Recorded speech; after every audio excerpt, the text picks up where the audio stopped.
To build a company that sells for $70 million, tell me about that. It's the barrier to entry is really low, but the exit side, because of the renewal-based income and the longevity of the products that we market, the exit is great. So if you make $2 million, you're looking at exiting for 20 plus. Yeah.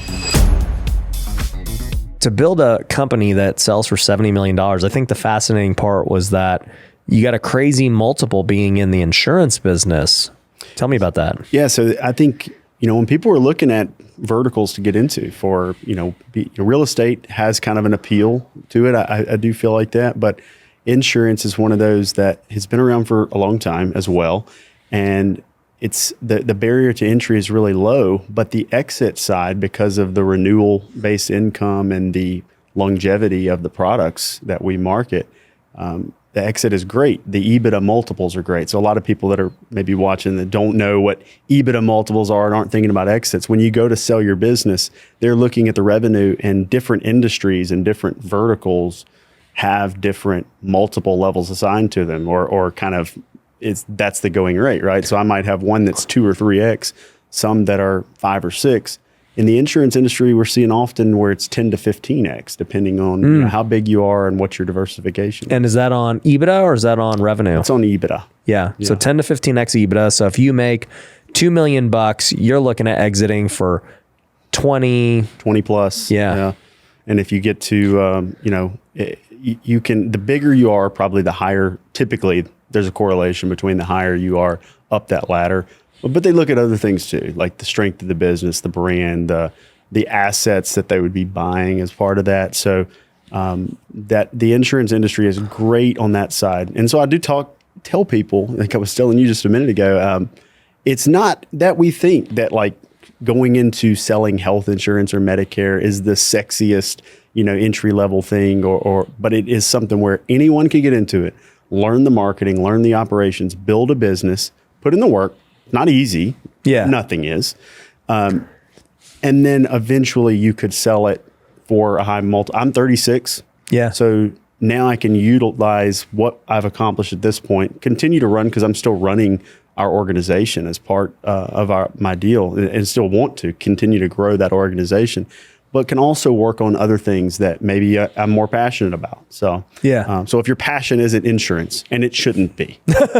Is anyone super passionate about insurance? I have met some people that I questioned their sanity because of how passionate they were about some niche insurance product. And while learning the products can be necessary for sure, because you want to do what's best for the consumer, growing a business is about the marketing, the operations, and eventually we get other people within our business to be more product focused and training the agents on how to position what products and what scenarios. But I have met some people that were pretty... they're just nerds. Yeah, they just really nerd out on it. So I was able to do that when I needed to. The moment that I didn't feel the need to anymore, it's very difficult for me to talk about the actual individual product at that point. Yeah, no, that's funny. So... we'll talk about, for those listening who might be thinking about a career insurance, what that could look like and how they get paid, because I am curious about that. I've always thought about the policies and, man, what is this person making on a whole life policy? What is this person making on Medicare? Like, what does that even mean? Number one. But before that, I actually want to focus on the entrepreneur side, because like you said, like, is insurance necessarily your passion? Maybe not, being an entrepreneur is.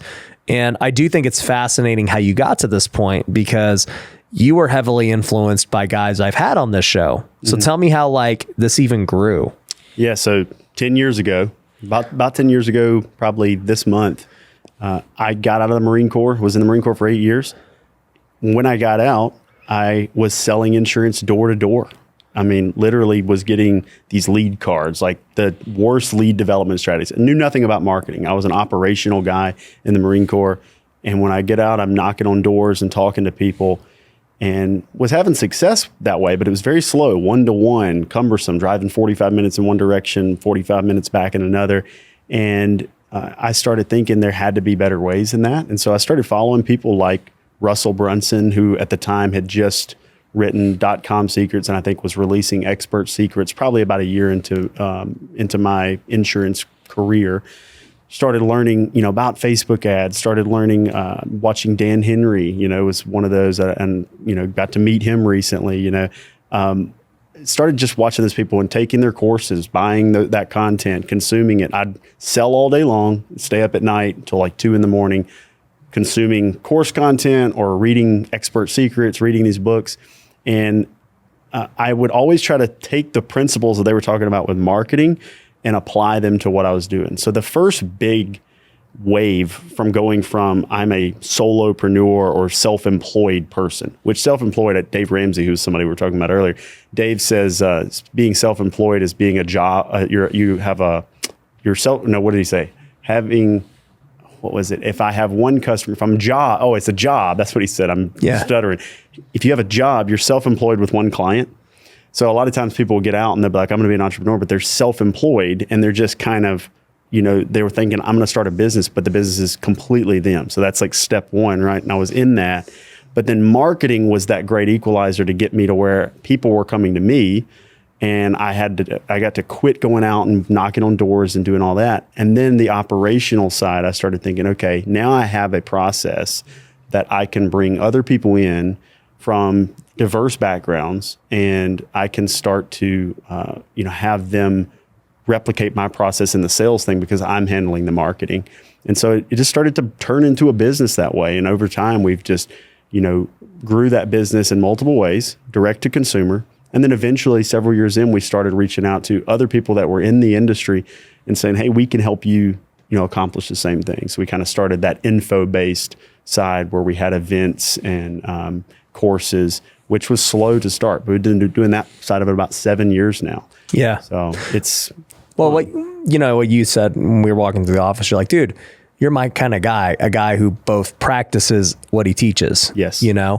And... I love the fact that you already sold your insurance company and you're doing info now and helping a lot of agents and things like that. But what stuck out to me about what you said was the first skill you learned was marketing. Mm-hmm. You were like, dude, I'm tired of doing door-to-door sales. That's what most of these insurance guys are doing, right? They're figuring out, man, how do I get more appointments? How do I get in front of people? How do I, go get more producers to go do the exact same kind of old school methods. Right. Like how different was what you were doing in that space? Cause like very few were like looking at Russell Brunson in the insurance space. So when I found Russell and some of those guys, the reason was there was nobody in our space talking about marketing. It was all, this is the way it's done, and we were probably one of the older industries, and I came into it at 26. So I was sitting there thinking, I was probably at that time one of the youngest active insurance agents in the space. And when we started marketing, everybody would tell us, because we were doing senior citizen marketing. So we were marketing to people like 64, 65 plus. And they were saying, these people aren't on Facebook. But I knew that wasn't true because my grandmother kept sending me Farmville requests on Farmville. So I'm like, she's definitely on there. These old people they're playing games. They're playing games on there. So they're on, she can't be the only one. So I started, just kind of said, no, they're wrong. I'm going to keep doing this. I'm going to take what Russell's talking about for any industry, the perfect webinar scripts, these other things, and go out and build this direct to the consumer. And it was great. And I think it's interesting because now I'll see people that will immediately try to become the coach without practicing it. And so to your credit, like walking through, you have a side that's info-based, helping other people replicate success you've had. But we walk through a room and you got a room full of people that are sitting there working on flipping houses and finding deals and actually doing the real estate component. So if you come to our office, I have 40 plus W-2 staff members in there. Half of them, a little over half, are focused on the insurance market. And then the rest are actually focused on our events and reaching out and helping other agents and agencies get involved in the space. Yeah, 100%. So what were some of the marketing tactics you were doing at the time? Like what were important metrics to you for your business? I'd love to say that a lot of thoughts went into key performance indicators and metrics early Well, I'm sure you didn't know anything about that. But the first things I learned was, and I'll say this, guys, early on, you didn't even need the KPIs because Facebook was the lead so was $1. good. I mean, it was so good. And if I knew... Real estate investors, are you tired of getting low quality leads and talking with sellers who've been hit up by everyone else? Well, what if you could get inbound leads of motivated sellers on autopilot without any effort? Well, that's exactly what we do at Lead Kitchen. Over the years, I've spent millions of dollars on direct-to-seller marketing. I've done PPC, I've done TV commercials, I've done cold calling, text messaging, direct mail. I've done the pay-per-lead services. And look, all of them can work. A lot of them don't. At the end of the day, I have found a new method that is getting me better results than I've ever seen in my career. I'm getting lower cost per leads than ever before, and it's not just in Las Vegas, it's across the country. And so if you want to take advantage of this new innovative marketing strategy that takes no effort on your end, I want you to go to leadkitchen.com and book a call with my team today. Imagine having my team running your marketing with the same leads that I'm getting in my business. That's what you can have. So just go to leadkitchen.com today and book a call. I didn't realize how good it was. I thought that was just going to last forever because I was like, nobody else is doing it. And then I believe it's Russell I heard this from, is marketers ruin everything. And they do. And I was one of those, but I wasn't the one scaling it. Eventually, some other guys got in and started making lead costs go up. Now, they're still very attractive on Facebook. But back then, it was like put $1 in, get 500 out, it felt like, or at least, $1 in, get 100 out. I mean, it was 100x, what we were doing. But it was me doing it. I didn't have the operation to scale it quickly. Looking back, I would have still done my best to have scaled it quicker because that money at that point was so easy. And now, like we were talking about earlier, the buyer in any industry is getting harder and harder to get through to because so many people are marketing to them and they don't know who to trust because there are so many phonies or frauds out there just marketing everything, right? Yeah. And so it got more difficult. The barrier, the psychological barrier got harder and harder. And so now you just have to continue to market in a way that you're getting in front of them over and over and over again so you can tear that wall down. But back in the day, I could throw up the worst, most awful Facebook ad and people would just straight up pick up the phone and call. There's no one else doing it. Yeah. And my first Facebook ads, I had my cell phone number on them. I mean, it was, it was like, and then later on. You're like, this is cool, man. My phone is like really getting blown and then up. Eventually I'm like, this is not cool. My cell phone is ringing all the time with people that I want someone else to talk to. But yeah, and we segued that into traditional media marketing, television. We did other things as well. But Facebook has always been, Facebook and PPC and then putting out content has always kind of prevailed for us as the best way to market over the last 10 years. Yeah, it's funny because like I'll hear all these guys who have been marketing in those ways, in the early days, as we call them. I wasn't a part of that. I regret missing out. Yeah. But they'll be like, yeah, dude, 30 to 1, 50 to 1, 20 to 1. Like that was my return. I'm like, huh. Why didn't you put more money into it? Yeah, what were you doing? Like, if I had a money machine that paid me 30 to 1, I would go take out loans. Yeah, I would leverage everything and go crazy on it. Yeah, hindsight for me is definitely 2020. 2015, when I was running Facebook ads, I thought I was good at it. I wasn't good at it. It was just easy. You were just the only one. And I've gotten better at it now, but back then you didn't have to be that good at it. I knew one other guy that was running them and he wasn't even, I thought he was great at it too. He wasn't. Both of us have sold our companies now, but you guys are both smarter than you thought. Yeah. Some of us, sometimes being early is as good as being good. I was going to say, do you think that you were lucky? Look, I believe this with business always. There are timing wins, for instance, with real estate, there's going to be waves, right? Real estate is obviously going to be a sound market when you look at the long path, right? But there's always people that'll get in at the right time and then, be doing some things and be like, well, of course you had good results. It was hard not to. I'm one of those. I say sell insurance, buy real estate. It's one of my things, right? And some of the real estate I was buying in 2015, 2016, even personal houses that I turned into rental property, even single family stuff back then, made so much money on it because the value just kept going up and up and up.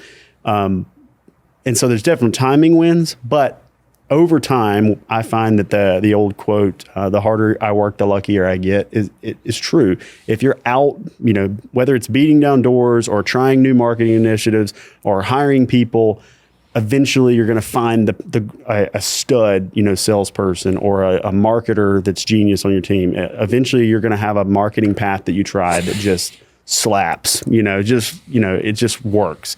Eventually you're going to knock on a door that is going to refer you 20 customers, Yeah. If you do anything enough, I feel like you're going to find those. So I had some great wins, but it was surrounded by a whole bunch of BS work that I don't know that I have the stomach to even do it the way I was doing it then, because I didn't know what I didn't know. Right? Yeah. But it was doing the hard work and not worrying about what the ROI was that found me the next level over and over again. Yeah. So you're currently still at your company. You sold, but you only sold half. And so now, you're going to keep building it and, get a second bite of the apple, or second bite of the apple, as they like to call it. Yeah. So what do you see in today's world for getting customers for your business? Like what's the business plan? What are you guys doing? So what we're doing right now is a lot of education-based marketing to the insurance industry, the consumer. So, we've always taken a focus on the life and health industry. So you have life products, term life, whole life, whatever. But then we have Medicare and health insurance. We find that a lot of confusion happens in that health world because they'll be retiring and coming off group coverage. So we want to take those confusing points of transitions in time, like I'm losing my term life policy, or I'm, for us, it's a lot of retirement. If they're retiring, there's a transition. This can be in financial services too, like if somebody's got to do something with a 401k, whatever. If I can educate on the process in that transition, I can grab them when they're already confused about what they need to do, and then straight market educationally to them, build rapport before they've ever even given us information, and then get them to do that. So I think a lot of, even on social media, like content creators are doing this. We're building rapport with content over time. You can do that with paid ads. So we'll run paid ads that are educational from the get-go before we even ask them something. So by the time we ask them for information, they're enthusiastically giving it to us, often turning into an inbound phone call or a direct appointment set as well. So you're really playing the long game with your nurturing. Yes, I would say when we look in our pipeline, we're playing a 6-month game most of the time. Really? You get some that are immediate conversions, that just call in right off the bat. But playing that 6-month game is better for us. We get such a high quality prospect. We get through to the prospects that the other groups can't.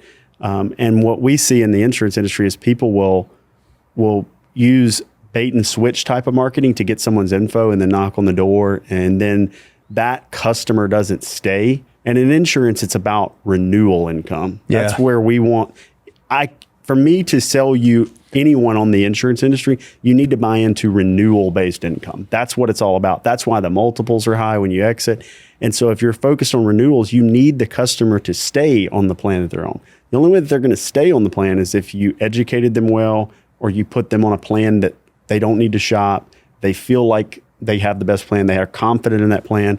And so having that long-term approach of education-based marketing almost makes it really easy for our salespeople to hop on the phone, because by the time they get on the phone, they've already been through that funnel, they've been educated, and they can say, now we're just helping you pick a product.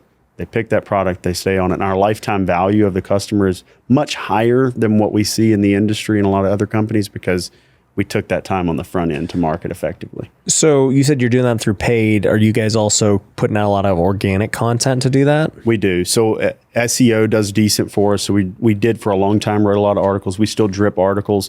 We do have consumer-based YouTube content. Anything we can do in that way. We do some traditional media with like broadcast channels like NBC affiliates, where we'll do one of them, for instance, called the Medical Minute, where it's like kind of feels like it's part of the news and you're just talking about a medical concept 2 days a week. But for us, it's medical health insurance, right? So that's the niche we chose, is health insurance. But we do sell a lot of life insurance and annuities as well. Yeah, it reminds me, because you're playing the long game with your marketing, and I've known for a fact a lot of people who have bought from me, invested with me, whatever the case is, they had seen me for years before they made any kind of decision. And you were telling me a funny story about how you even had heard about me. Yeah. And I think it's just, you could tell the story because it's like ironic because it actually gives me confirmation about what I've been doing, that I was like, man, how do I quantify the value of this? Yeah. Yeah. That the journey, couple of different things. Years and years ago, I would see Ryan on, just social media or YouTube, saw some videos, generically thought it was great content, but wasn't like super bought in. Was just kind of like, hey, there's this guy. He's talking about real estate. Seems like a cool guy. Moving on, maybe a year goes by. Maybe I saw you a time or two in there, but then, started seeing WealthCon. Didn't even know that was you, right? Just kind of was like WealthCon, and then I saw you on there. I was like, that's that Ryan Pineda guy. He's going to be a speaker at this event, WealthCon, that I don't even know what that is yet. And then the full circle was... Wealth Builders, you might have recently heard that we launched Wealthy University, which has access to all of our courses. You get weekly calls with me and our team. You also get access to special trainings, many of which have been done by people who are on this podcast, as well as recordings of WealthCon and other workshops and events that we've done. But even though that was good, I actually want to make it risk-free for you to try for yourself. I'm giving all of the podcast listeners a 14-day free trial by simply going to wealthyuniversity.com/podcast. So if you go check out that link, you'll be able to get access to your 14-day free trial right now. You'll be able to go check out the course. You'll be able to go check out calls, trainings, and everything else, and then see if it's a fit for you. There's literally no risk to doing it. So go to wealthyuniversity.com/podcast and go get your free 14-day trial of Wealthy University today. Well, about a year ago, I don't remember, maybe it was less than a year ago, you did an interview with Brandon Dawson, and one of our external partners in the insurance space sent me that interview, and we send a lot of interviews back and forth. Watched that whole thing; it was phenomenal. I've met Brandon Dawson, and he's got a great story as well. Then I'm doing Sean Kelly's podcast not long ago here in Vegas, and I was getting on a plane leaving that, and I'm sitting next to someone that's talking about WealthCon again. And I started looking up WealthCon, and I'm like, oh, that's Ryan Pineda. I know Ryan Pineda. And I was like, oh, he has a podcast, Wealthy Way. So then I reach out because I'm like, I'd love to, do some content collaboration. Yeah. And now here we are. So we are. Customer journey. Yeah. I always love hearing a journey because it helps you as a marketer understand how people are finding you, becoming aware of you, and everything. And one of the things I've always said with WealthCon is it is by no means this giant money maker compared to other things I could be doing that take way less effort. Yeah. Because you throw an event once a year. Yes. And you guys had over 1,000. Yep. 1,276 check-ins. Yeah. And so how hard it is and how much work it takes. And so to do it once a quarter, every time I tell people, what the heck is wrong with you? You're the only one throwing an event that big once a quarter, I think. Which there's something to be said for being the only person to do something big like that. So. Yeah. And so I was like, yeah, but I don't do it once a quarter because it's just this massive money maker. Yeah.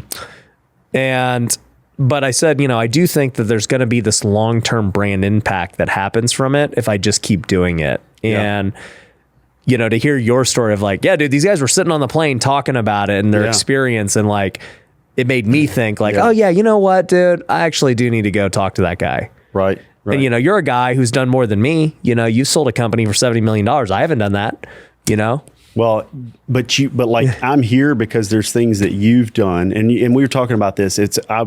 So also reaffirming at how many people you've talked to that have exited businesses for more than I've exited them, and are now okay, now what? And I see these people. I saw it the other day. I can't even remember the video. I saw a comment from someone that had said, it was kind of a right to this guy. If he was worth that much, or if he was doing that, he wouldn't be on Instagram talking about it. He wouldn't be trying to do this personal brand thing. And I think it's such a funny myth that people believe that haven't really accomplished anything like what I've been through, because you don't just immediately think, I'm just going to go, play with my kids and go to the beach and ride my boat because I've done a lot of that stuff over and over again, and I love my family and I want to spend time with my family and I want to do all of those things. But the gratification I get in business building and helping other people isn't something that just goes away because you have enough money, whatever that is. Yeah. Well, and it's true. Like we were just talking about beforehand, we spent about 4 hours together just talking about like what you're doing and your brand and, you know, how you're going to like position, you know, for the future. And I started to think just back in my own experiences. I was like, okay, who are other guys I've had on recently who are like you? And I was like, okay, so, you know, I had Tommy Mello on who sold his company for hundreds of millions, service-based guy. He's now, you know, been building his brand. And then I have Chris Lee, you know, he's got his founder podcast. He sold his company for 9 figures. Then I had Eric Spofford, sold his company for 9 figures. And, you know, you mentioned Brandon Dawson before. Yep. And like the key thing I saw with every single one of these people was that, yes, money's not the problem. Right. You know, they had built businesses, they had sold them, you know, relatively young, and money's not the issue. Yet, why are they over here still working, still trying to like, and more of their cases, really focused on building their brand? Yeah. And I got to kind of see the psychology of it. It's like, well, dude, one, when you're an entrepreneur, like you're never satisfied. You're built to work and create and build. Right. But two, I think like they understand that for them to get to whatever the next level is, like brand is going to have to play a role in it. It has to, you know, to going back to that trust barrier that customers have, you know, you always hear people buy people don't buy brands these days. I mean, you have some brands that are just so gigantic, they'll probably stand the test of time, like Apple and Coca-Cola, you know, but right now you're seeing these people like, you know, The Rock and Logan Paul and the things they're able to do. And it's not that I necessarily want to do what they did with their brand, but the brand gives them the power and the freedom to influence people in different ways, you know, whatever that is. And so if you have a mission, you know, I'm a Marine veteran turned, you know, very successful entrepreneur, right? That gives me a group of people that I could help. But also the gratification that I've found in team building and actually, you know, seeing people within our business win has been some of the most gratifying things that I've done. And so if I can help other people do that, a personal brand helps with that. And so, and just like you were talking about, you know, with the Kingdom Summit and your faith, like, you know, being able to help influence other people to maybe exercise their faith better or even find, you said straight up, find Jesus. Right? Yeah.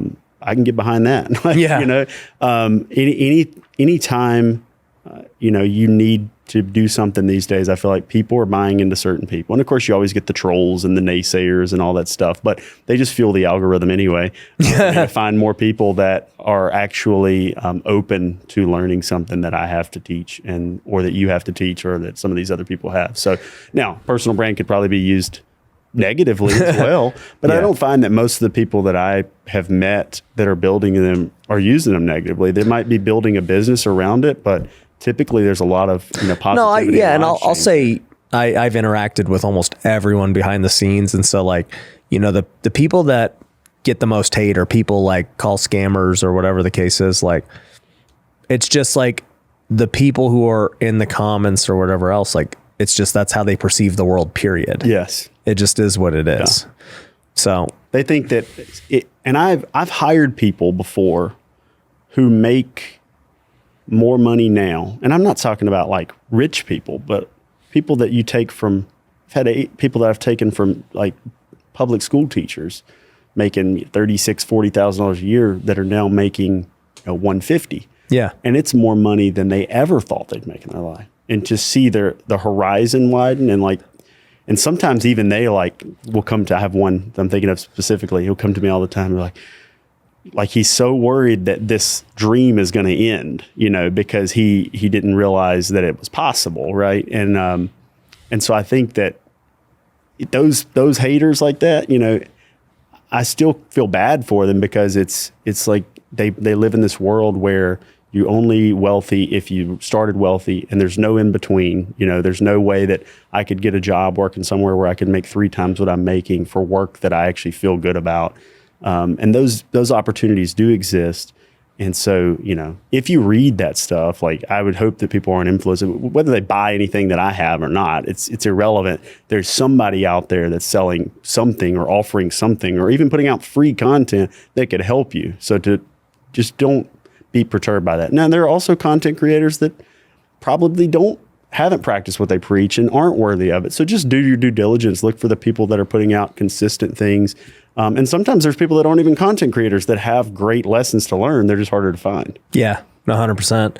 So I was actually asking you about this with an exit because, you've done it and we were talking about brand and how you're building yours and how I'm always trying to build mine. And I was like, well, I've got this new company called Lead Kitchen where we generate leads for real estate investors. So side note, anyone investing in real estate and you want leads, you can literally have me do your leads. Like I'm the face. Yeah. I'm like, you're getting the same ads I got. Which is a lot of people's issues. They're like, I don't have time to do all this marketing. You know? So it's an equalizer for people that have the sales and operations. Yeah. Well, and I've just realized too, like, education, we agree everyone needs it, but a lot of people don't think they need it. Everyone thinks they need leads. Right. So it's like, all right, I can get behind that. I'm gonna buy leads one way or the other. Right. So anyone interested, leadkitchen.com. But I asked you this, I go, hey, I'm actually going to build this to sell. That's why I'm not calling it Pineda leads or wealthy leads or any of those things. Yeah. So, I go, do you think there's a problem that, it's still going to be very brand focused? Like I'm on ads, obviously I'm using myself to promote it, this podcast to promote it. Like, what do you see about that? Because it used to be like, oh, well, dude, if you got like a personal brand behind it, it's worth way less. Yeah. I think that's changing. There's definitely a personal brand influence into my business, and PE was interested in it. Some groups were interested in buying us 100%. I did the 51-49 deal because I do believe our growth trajectory is huge. I still believe in the market viability. And honestly, 36, I didn't want to be out of it. I wanted to keep doing what I was doing. A lot of my best friends work for me. So see you, boys. Yeah. See ya. Go home and be miserable. I'm going to go sleep in my money. Right. Exactly. So I think that they didn't even really look at that as much of an aspect in my case. I think that it helps. The core issue is having what they're buying, a portion of the revenue is tied to a product or a service that they understand. Yeah. And so marketing is an understandable product and service, and it's going to dictate a certain level of multiple. And then marketing to a real estate niche is going to dictate that. And so I think worst case scenario is the interest might be like mine, where it's like, hey, we want to buy 51%, or we want to buy 30%, or we want to buy 70%, but they might still want you vested. Yeah. That's not necessarily bad for you, because now I can go and get, I can build it for a while. I can get, a cash out amount. So I can set up myself for kind of permanent, money for like, what if, but then I can still play the game and grow the company. And you can get an insurance policy. Right. Get paid a little bit now. That's, for me, selling was, I still believe the company's going to grow exponentially. I've put in a lot of sweat equity in there. We've had a lot of good things go right. And I wanted to make sure that I set my family up I felt like I owed it to them to lock that level of success in. And it is an insurance policy, right? But I believe the 49% that I still own, if I did a second exit on it in 5 years, will be about 3 to 4 times what I sold the first half of the business for. Yeah. And at the end of the day, right, why put all your eggs in one basket when people are clearly wanting interest now? And, right. You make life-changing money from the get-go. You're guaranteed that no matter what happens. Right. And then you can go make even crazier money. Yeah. It's like there's this risk curve that you get to a point where you're like, am I at the point where I'm taking more risk not selling than I am selling? Because there's a risk in selling. It could get so much more valuable that I should have held on to it. I actually believe that will happen. But there's also, when you're dealing with mergers and acquisitions or private equity, there's periods where an industry trades at this multiple, and then maybe it goes down. There's interest rate environments. There's definitely things that are outside of our control. There's regulation. Yeah. You see it with baseball players, these rookies signing huge long-term deals, and it's like, all right, dude, this guy just got $100 million. He's only been in the league 1 year. And it's like over the next 12 years. And you're like, dude, if this guy does what everyone thinks he's going to do, though, this is like so under market. Right.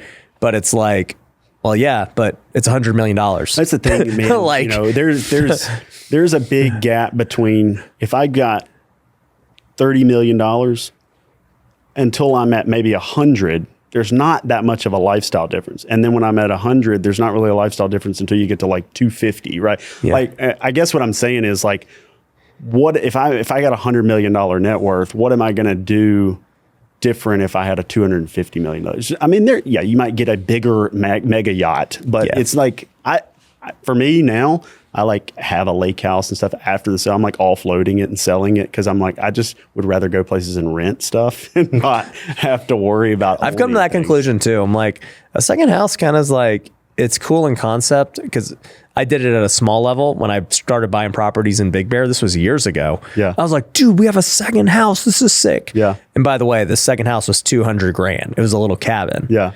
And then it was a getaway. Yeah. And I was like, this is cool. And then we used it a couple of times and then it turned into an Airbnb and it made a bunch of money. And then it became actually like a burden for us to stay because it was like, well, if we want to go rent it during the winter, you lose money. Yeah, that's $1,000 a night that, you know, we're going to pay it one way or another. Yeah. So would it be better off you just rent something? Yeah, let's go on vacation somewhere else for $1,000 a night. Look, I'm there. I mean, we bought a lake out. It was in a rural lake area, Smith Lake, Alabama. Beautiful area, but it's just around nothing. So I couldn't even Airbnb it. It's a great property. I had a boat and a jet ski out there. After one summer there, I was like, it's too far. I don't want to drive out there. Like it's like an hour and 40 minutes from my house. And I was like, nah, I'll just stay at my house and swim in the pool. You know? And so it's such a silly thing. But now I'm like, okay, if I was going to buy more property in a place I'd want to go, I'd buy it in a vacation spot where I could Airbnb it. But then I still think like, okay, if I'm going to do that, I'm just going to buy it as an Airbnb and still rent when I go there because it just makes no sense, you know? Yeah, I'm with you on that. Yeah. So first world problems, I guess. Yeah, first world problems. So let's talk about second world problems. So somebody listening to this is like, dang, dude, like this dude started insurance, built a great business, exited, still in it, you know, helping other people do it. Like, why would somebody get in the insurance space to build wealth or build a career, whatever you want to say? Barrier to entry is a big thing. You know, like if you look at, I actually heard it early on, the acronym FIRE, finance, insurance, real estate. It's kind of like these segments of income opportunities where the barrier to entry isn't that high. With real estate, you know, if you get into, you can get into real estate sales the same way you can insurance, right? But real estate investing can require capital or, you know, there's contractors. You could have $100,000 and end up having a deal that gets tied up for a while and really strap yourself, right? So it's not that, and I invest in real estate, so I totally believe in it, but insurance is a way that you can go from the ground up and start building income, and then you can use that money to invest in real estate or mutual funds or whatever you want to, right? I just think that it is something that so many people avoid getting into because of the concept of being an insurance agent and what the stigma is to them. And if they would just quit worrying about being in their head about that stigma and understand the multiple opportunity that in 10 years, for me, it's 26 to 36. That was 8 years in the Marine Corps. Somebody else could get into it at 20. A lot of these guys that are on social media, we were talking about them earlier, like, you know, buying, 100,000 fake followers and then running ads, trying to tell people how to build businesses. They're 20 years old, posted up on a Lamborghini, whatever. If they would just quit wasting that time and go start in, you know, whatever it is, insurance or real estate sales. I like insurance, easy. Do the hard work, build, create revenue, use that revenue to market so you can do it more efficiently next time. Then use that revenue to build an operation where you build yourself out of sales. It's steps, right? I'm building myself out of the operation. Eventually, all I'm doing is sitting there making decisions on what levers to pull and not pull. I'm not selling insurance anymore. I haven't for several years. I'm training. I'm not even training people to do it now. I have other people in the organization that are training people to do it. So you can really build that system out of insurance. And there is a need. There are groups of people out there that are really worried about healthcare decisions. They're really worried about legacy. They're really worried about final expense costs. And of course you can even get on the property and casualty side where it's a commodity. You have to buy it anyway, legally. Yeah. So there's tons of opportunity there. But again, there's so many people that say, work in your passion. My passion is helping other people, like with their career, with the opportunity. My passion actually became about hiring people that show them a better way on how to earn income in a better environment. Like the teacher I'm talking about, going from 40,000 to 150 to 200,000, or taking somebody and actually helping them grow a business. Where they're making $1 million a year. I've had people that we've consulted that have also sold their businesses for tens of millions of dollars. That's my passion. Insurance isn't my passion, right? So when people say work in your passion, be careful. If your passion is slime, there might have been a period where you could have made slime channels and my daughter would have watched you, because she does, and she'll DoorDash slime supplies to the house and make slime. And so I'm not saying you can't do that. But as the counter argument to Gary Vaynerchuk telling you to just flip Pokemon cards or whatever it is, sometimes you can make your passion, on the back of something that's tried and true. Yeah. Finance, insurance, real estate. If you don't have a degree from Harvard. And I would agree with that. I got into real estate, not liking real estate. I started as a realtor, realized I didn't like being a realtor either, so I quit. But I did like flipping stuff like Gary Vee. Mm-hmm. And so I'm like, I actually enjoy flipping real estate. Like, this is cool. But in the end, like the real estate industry, even to this day for me, is not like this thing of like, dude, I just love houses. Right. I love freaking going to a baller house. Yeah. If I go on vacation and I'm here at a baller house, I appreciate that but I don't have like a different appreciation for it than the next guy, really. Right. Like, this house is just dope. We're on the beach. Yeah. So somebody told me I was getting insurance. I was coming out of the Marine Corps. Marine Corps has an appeal to it. That's why I did it at 18, right? You're like, the uniform's sharp. I want to serve my country. Serve my country. Coming out of it, I remember getting into insurance and someone told me, I said, insurance, that just doesn't excite me at all. That's not exciting. And then this person said, especially out of the Marine Corps. Yeah, I know. It was like such a weird transition. And I said, or they told me, what excites me is going on vacations anytime I want. Yeah. And I was kind of, and they were like, selling the idea that like you can make plenty of money and you can travel. And that technically, like, I'm not going to be the guy that's going to come on here and be like, get an insurance and everybody's making 250, 300, 400, 500,000. Most people fail. Unfortunately, most people fail because they're sold that way. What I'm telling people is that you can get into insurance, learn marketing, or hire other people that can do marketing, like you're talking about with real estate, right? With real estate flips. But if I can get the right kind of marketing with a product that meets a need, and then I can pair them as often as possible, I can build tremendous revenue. And all the while, I didn't hurt anybody. In fact, I helped a lot of people solve a need. In the business, I've helped other people solve an even bigger need because they're feeding their families, which is so gratifying. And then at the same time, I'm building a business that's worth tens of millions of dollars, right? Yeah. And I think the vertical, real estate is the vertical for you. It's not like, like you said, like I just love houses. And I'll tell you, on the house front, here's another one. That story, or that way that person told me, I like taking a lot of vacations.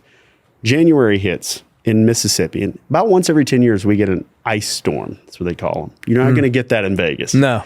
They get an ice storm like once every 10 years. It's not a very cold place, but every now and then the weather's just right. Don't get a lot of snow. Ice storm comes through this January. I look at the calendar, the weather calendar on my iPhone, and I look at it and I'm like, they're definitely going to cancel school this whole week. The temperatures are single digit. It's saying it's going to snow, ice, snow, rain, snow, ice. I'm like, this is ice storm conditions, textbook 101. I know them. I grew up there. So I had private air charter time. Nicholas Air, it's a plug for Nicholas Air, great company. I literally text them or emailed them to my concierge line. They bring a plane to Tupelo, Mississippi, small town Tupelo, Mississippi, pick us up on the plane, I book a beachfront property in Delray, Florida. Mm-hmm. They land me right there at the Boca Raton Airport, have a rental car on the flight line, I drive my family away over there, and we sat in a hot tub and walked on the beach for a week. I hated it. I felt really bad because my employees were all back in Tupelo in the ice storm. So I know Sed's back here probably thinking, I had to deal with it.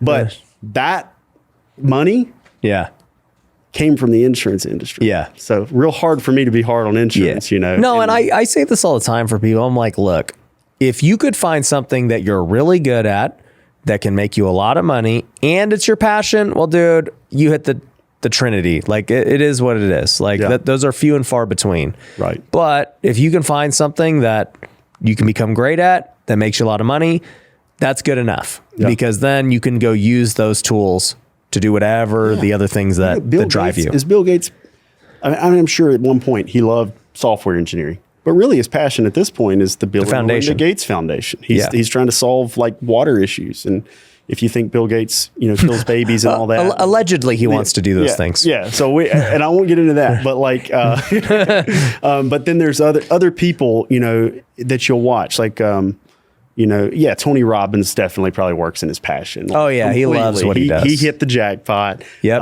But you could use insurance or real estate as a launching pad to get you to be able to spend more time doing what you want. I know a lot of athletes, pros that have made a lot of money. That's like, this is a job, man. Yeah. Like, do I like the sport? For sure. But like, it's a job.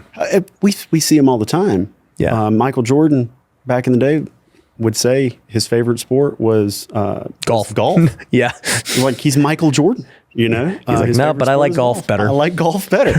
I mean, that happens, and probably because it does become a job. Hell, LeBron James the other day in an interview when they were giving him crap about first round of the playoffs, and he said, it's just basketball.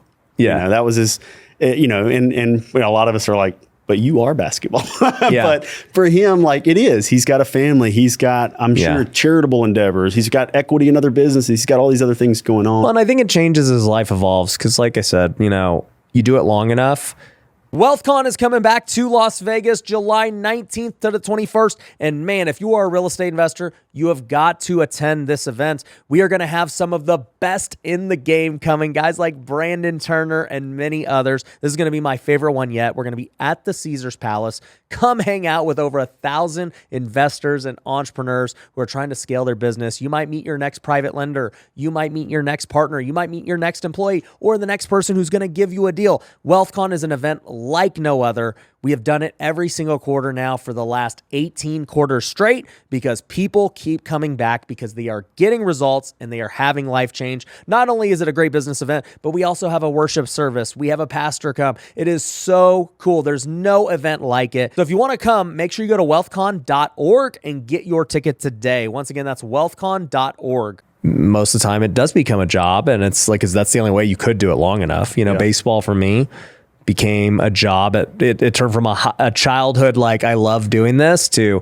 oh man, like this is a job now. You're a professional. You got to grind it out and do these things. And like, there's politics involved. There's all this crap that happens. You could get released, which sometimes is great and sometimes is terrible. Yeah. Like, so eventually you're like, this is a job. Like I got to come in here and prepare and do what I got to do. Yeah.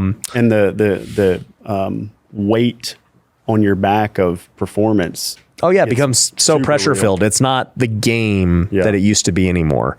But yeah, real estate, it's interesting. It comes in waves. Like, you have this high passion for it. It changed my life. Yeah. Then you become interested in other things. And I'm like, oh, I'm really interested in media. And so like that becomes the thing I'm obsessed with. And then, you're like, all right, I did that now. Okay. You know what? Like I'm actually really interested in real estate again. Yeah. So even in our industry, I do get very interested at times, like because right now well, not right now, but Q4 of last year, and we have such a heavy focus on Obamacare and Medicare. The Congress and Senate Finance Committee was getting pretty involved in like legislation relative to those markets. And so there's times where I would, I'd watch, I stay up to date on what's going on in the industry, especially at a macro level. And I'd watch things they were saying, and I'm like, you guys just so don't understand like the real problem. And so I'd get kind of passionate about like, if you were trying to fix this market, here's how you would fix it. And then sometimes I even pull myself back out like, Justin, just focus on building the business and don't worry about all that. But so I can have passion for it because you do see all these consumers. You do know what their problems are. You see the agents that are focusing on that market. And so you want to tell people how to do it the right way. Yeah. Because you can do it the right way and make money. You don't have to go around screwing people over. And there are businesses that do that in every industry, I'm sure. Yeah. And so I can get passionate about the actual product, but mostly all my real gratification and the thing that makes me happy comes from seeing people win in that medium, and that feeling like I had a part of that. So, and now my passion, a big part of what we're trying to accomplish is to help more veterans find purpose. Because like we said earlier, the idea of going from Marine Corps to insurance, like not a lot of people are doing that, but should they?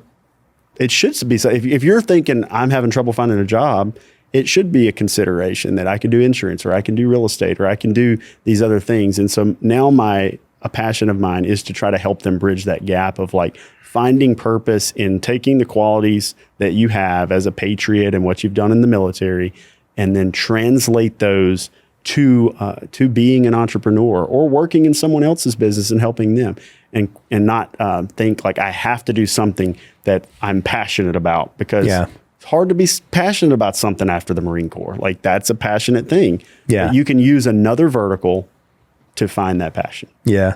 So like for the guys starting out, I mean, we're talking about it at a high level once you've made it and, you build a business and a team under you. But like, how does a guy get paid who's just getting into insurance? They come to work for you, let's just say. Like, how are they getting paid? Yeah. So there's a couple different tracks. A lot of the people that are coming to us are trying to independently sell on their own in the field, not employees of ours. And, we have universities. We have one called Go Guru University where we put people through a very inexpensive product. People can look at it and learn all the aspects of Medicare, health insurance, and life insurance, and then even learn the marketing behind it. Are they like actual employees or would they be like they're 1099? 1099 contractors. Okay. So they're building their own business. They're like realtors. They are. It is. It's very much like that. We're like the broker. They're the realtor getting started. We're giving them the information on how to do it. And we have a support unit where we try to support them. But ultimately, they're getting the lion's share of the revenue and we're getting a small, what we call an override. Yeah. Like how does that work? Like how much do they get paid selling a policy and how much do you guys take? So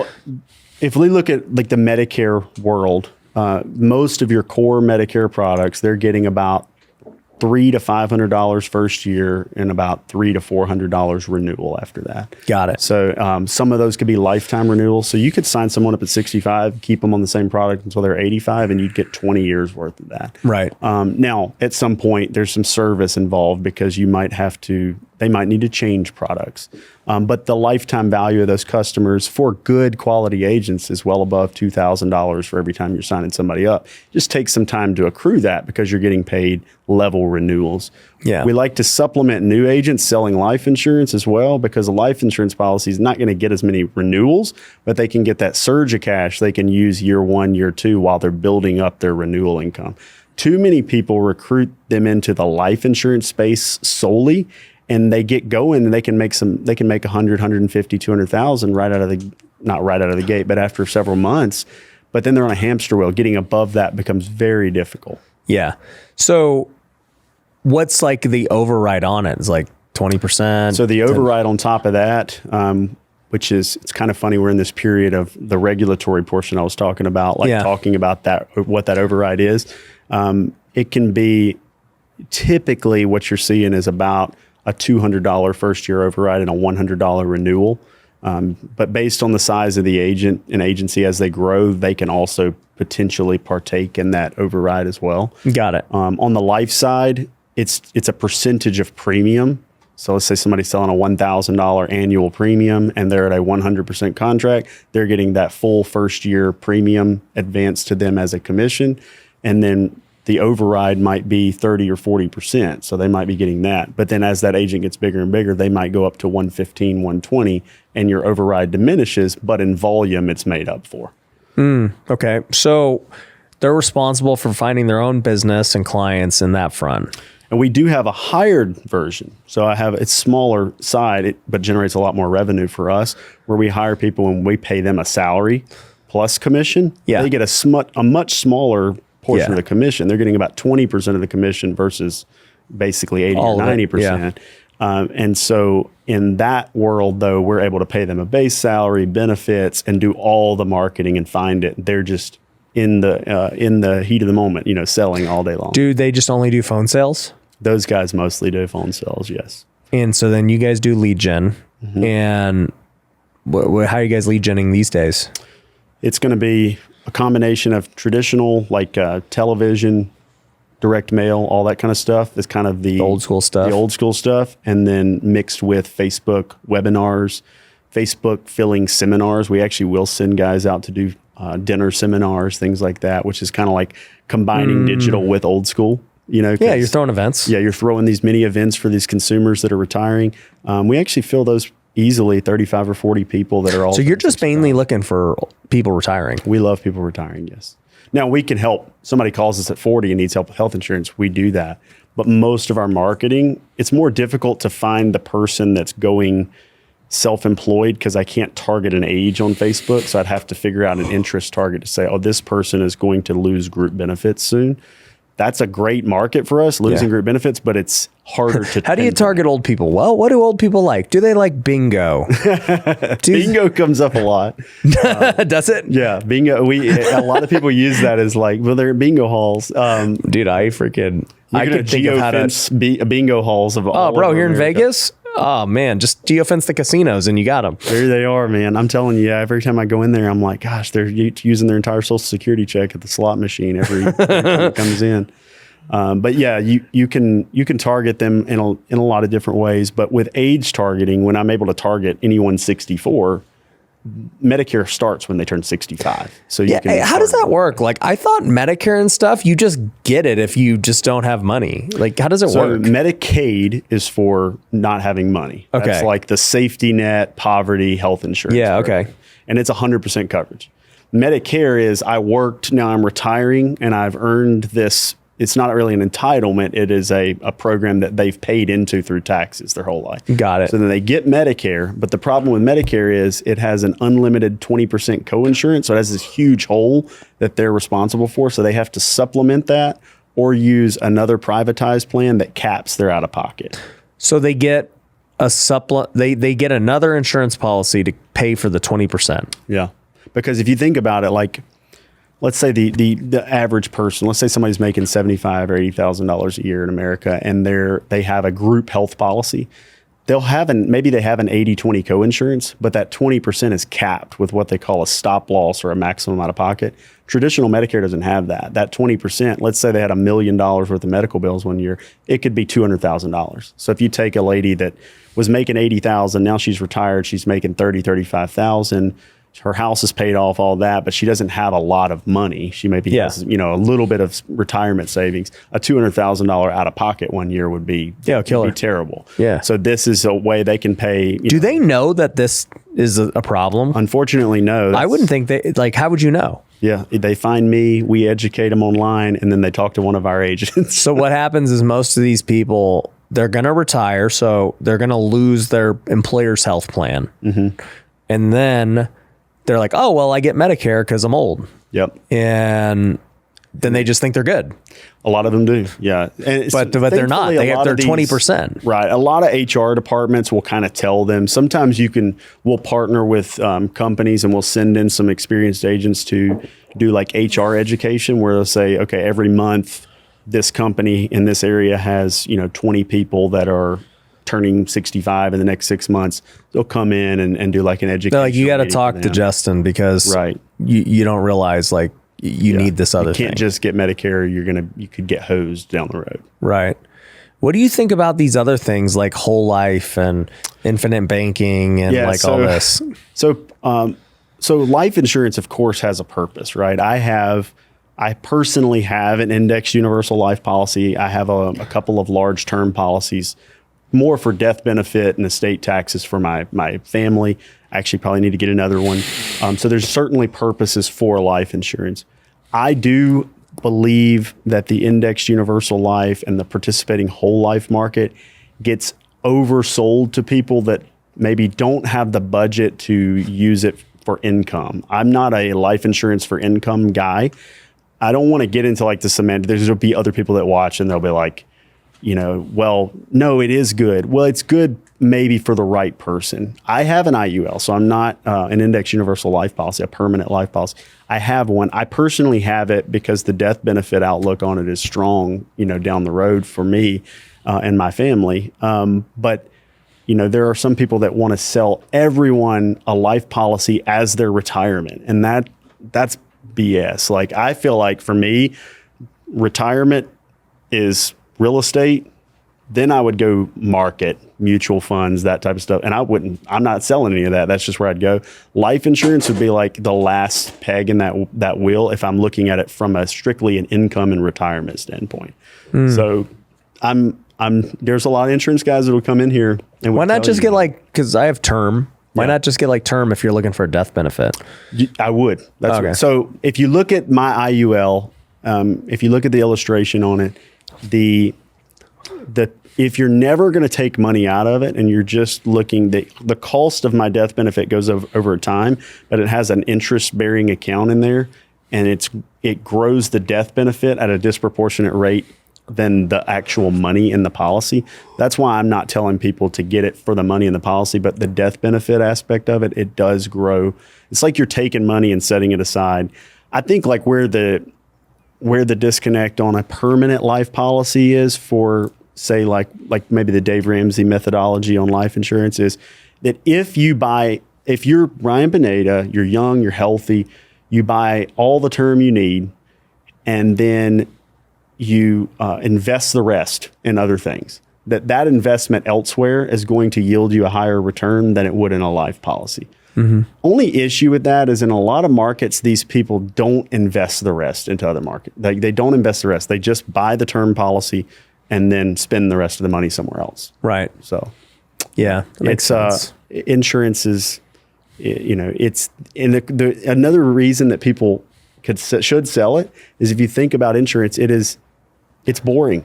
Right? Nobody wants to do it, right? It's not sexy at all. It's not sexy at all. It's the least sexy product.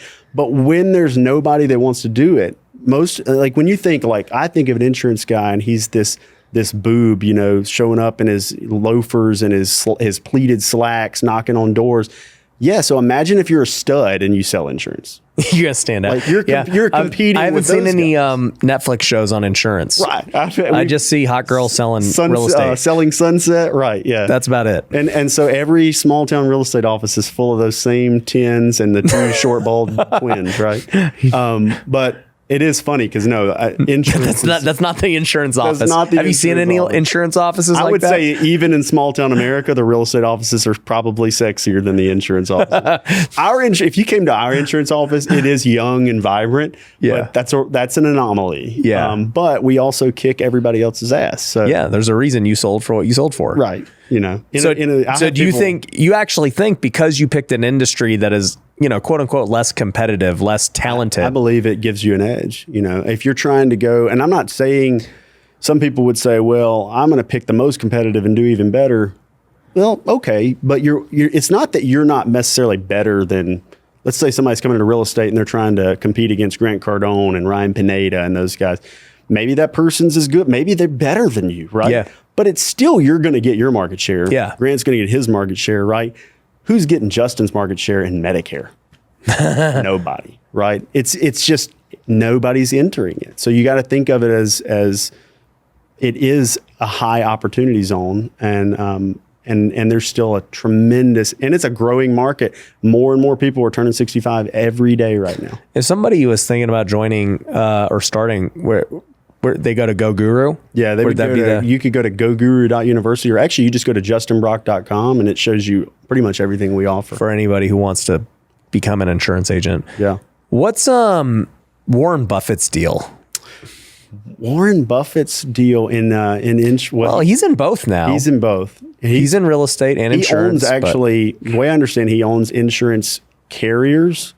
So a few years ago, I saw him talking about how he was buying less stocks and buying into companies, like small and mid-sized companies a lot, for the growth of them. But I don't know if where he's invested in the PE space, but I'd have to think that life and health life and health Medicare distribution is probably where he's focused on. One of the areas he's focused on, because he does own stakes in Medicare supplement insurance companies. So they tend to think it's a good market for growth, right? Yeah, because I thought originally Berkshire was an insurance company or something. Berkshire Hathaway, I probably would be not. I thought Berkshire Hathaway was kind of like the owner of the real estate and the insurance side. But it owns stakes in like Central States Indemnity and several other insurance carriers. But those insurance carriers are in the Medicare world. Yeah, it's kind of interesting because you mentioned FIRE, which I had never heard before. I've only heard of FIRE for like the financially independent retired thing. I can't remember what it is. Yeah. But that's interesting. Financial services, insurance and real estate. And it's like, well, he's all three. Yeah, absolutely. And, and could be invested in anything he wants to at that level, but he's heavily invested in all three of those fronts. I think another probably look at the retirement community as a whole. Social Security, we might all think Social Security is in trouble or whatever, but the idea that the government's going to start with axing Social Security and Medicare for retired people when that's their big voting block is kind of crazy. So I think the solvency of that block of business, like focusing on retired folks, is very, very strong. So, guys I've had on this show, Ed Milet and Patrick Bet-David, have made, hundreds of millions in the insurance space. But from my understanding, theirs was in a different way. They did it through recruiting. Yeah, multi-level. It definitely is, recruiting. I mean, they created Ed Milet was, a big part of World Financial Group. Yeah. And I believe, is obviously a dynamic guy and could bring a lot of talent to that opportunity. Patrick Bet-David created the opportunity and focused on Hispanic community, I believe. Like he was big on focus on Hispanic women a lot. And so would bring in a lot of these people that maybe were not getting targeted for recruitment into financial services, and he created just trying to recruit the old young white guys. Or that was the insurance really game. It's I've literally seen like insurance recruiters tell people like, you look like an insurance agent, and they're talking like a 45 or 50-year-old white guy. And I could see you becoming an old white guy. Why would you go after like everybody being like like why would you go after the status quo insurance guy when everybody knows that's not a sexy thing? But honestly, the older people like young people doing their insurance. I think a lot of people think, oh, you got to be old, they won't trust you with it. Yeah. It's just not the case. They like being around the young energy. So they did it through the recruiting method, which I didn't hear you talk about at all. I heard you more so talk about like, no, I'm getting out here and we're selling insurance and everything else. And, we sell these policies. We're marketing directly to consumers who are doing Medicare, because like for me, I've been approached about insurance many times. And, I like the only thing I think in my mind is like, I guess you would just build a downline like, any of these other things. But yes, they take it like the Advocare Amway approach. We wanted to build an agency that was great on its own merit, where I hired people and created the process for them. As far as recruiting goes for us now, we take other people most of the time that are already having some success in it, and now we coach them or consult them into having bigger success. So we look for those people, but we are looking for more and more, people that are actually serious about it and want to get into it. So we'll take entry-level people. But normally we want them to go through the university because they need to start somewhere and they got to learn the base level information. Yeah. I don't think there's any like income opportunity out there where you can grow a big business where you can bypass having to learn some boring shit. I mean, even on the real estate side, I've watched some real estate investing videos. You got to get some granular, detailed information. Otherwise, you end up with that. What's that guy who had the show with the wife and they're divorced now, and she would go in and like put like it's Italian backsplash in every kitchen. And I think that's every real estate show you're describing. Yes. And it's like, okay, you got, this wife is coming in every time spending gobs and gobs of money on and I'm like, you're not going to make any money if you blow it all. You're not going to live there, lady. Yeah. So, so I think the devil's in the details there, right? I need to know what the margins are. I need to know what these sell for. If I get into a multifamily properties or commercial real estate, I have to know what I could eventually sell these properties for. What's their real value? Yeah. And if somebody's asking me for something, how do I know if it's a good deal or not? I have to look at that. And that's the details. And so most people want to buy a house and flip it. Yeah. They don't want to know how to do the math on what's a real good deal and what is it really going to cost me. And sometimes it's not even just the math. You just have to learn the hard way a little bit. But, but insurance is the same way, man. You gotta go and learn the boring shit so that you can use it to get to the next level. Yeah. No, that makes sense. It's funny because, I just did golf with the insurance guy yesterday. And so I was like, oh, dude, this is like convenient. Yeah. And I was telling him about what a drag for you. 2 days of insurance. Bunch of losers, dude. Just hanging out with these nerds. No, luckily they're young. They're not the typical insurance guys. Yeah. But, I ended up, I was telling him like how I think he should grow based on what I would do. And it was funny because it was basically everything you were saying of like, yo, dude, this idea that just recruiting producers like that sounds so crazy slow. Number one, hard because learning to sell the shit. If you just keep telling them, well, no, he's not doing the middle or he's not doing the network marketing angle. Yeah. He's doing the old school way of, getting producers and like trying to go hire these guys, train them to go pound the ground. Oh yeah. And sell and ground up. Yeah. They got to learn how to market and sell themselves. And I'm like, dude, this is why realtors suck, because it's not that they suck.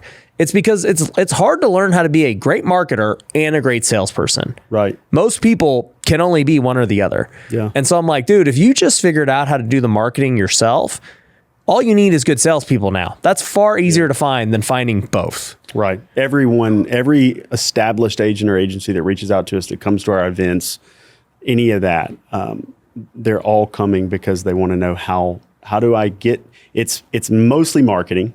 Yeah. And then a little bit, how do I pull myself out of being the person that sells everything? Like operationally, how do I? They're the only sales guy. Yeah. So how do I transcend past being the only sales guy?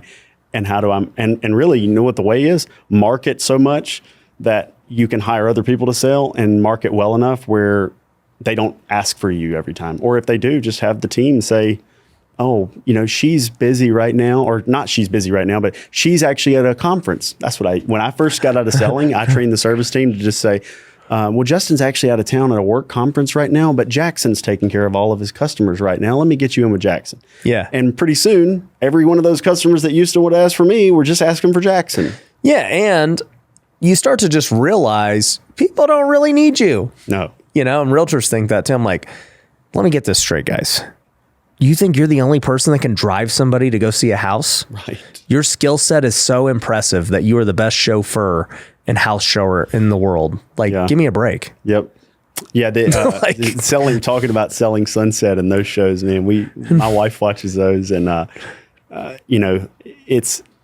sometimes they'll argue about that. Like, I'm the best. And it's like, yes, you are the best house shower. I mean, the only way you're really good in that market is if you have a network so strong that you're getting $10, $20 million listings. Obviously that's a huge deal. Yeah. But that's a network thing. That doesn't necessarily mean you're really good at selling houses. That just means you were able to get a lot of listings. They like you. Yeah. Yeah. I have a strong network is not, I'm really good at something. It's impressive. Look, I love to hire people that have good networks. Yeah.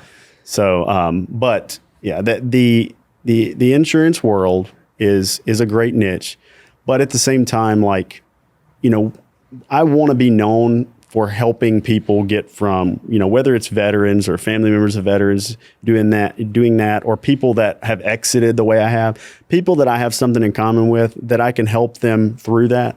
It doesn't have to be insurance related. I want people I want to be able to teach people to learn from things that I've already gone through. Insurance just happens to be a vertical that we can use for some of those people to get from point A to point B. You know, even if that's not where they're going to fully end up, we got to still get them in motion, take one step, put one foot in front of the other. You know, if you're not earning any damn money and you're listening to this and you're thinking, I don't want to do insurance, you better do something. Do real estate. We'll teach you how to wholesale flip. You got to do something. Like the thing is, like if you're just sitting there at a stalemate because like, oh, I don't want to do real estate, or I don't want to do insurance, or I don't make money, then figure out how to use it to do whatever the hell you want to. Because in this world, if you don't have a little bit of money, I'm not saying you got to be rich, you know, although it's sometimes nice. But you might. It's better than being poor. It's better than being poor. You know, but you definitely have to have some money or you're going to be really, really screwed at times. And, you know, you have to get off the ground. And if you say, I don't want to do this, or this, at some point it's like, look, buddy, do something. Yeah, I'm with you. Well, dude, it's been great having you on the show. It's been great getting to know you, man. It's exciting what you're doing. And I learned a lot about the insurance space. So guys, justinbrock.com. If they're interested, go check it out. Go follow them on social media. Where are you at? You're on YouTube, Instagram, Facebook. YouTube.com/Justin Brock. You can look it up there. Obviously, Instagram @the Justin Brock. Would love to help you guys with anything you need help with. What's most of your content about, so people know? A lot of it at this point is about the insurance space, but then we're putting it out. You know, kind of like I've seen you. You know, it's kind of broad, but you know, we try to put out content about the things that I'm going through at that time or the things our business is going through. But very, very specifically, we will teach you, you know, how to sell insurance, how to sell these products, how to market, how to get in front of people and how to make money and give you the math behind why it makes sense, you know? Yeah. Cool. Guys, go check them out and we'll catch you on the next one. Peace.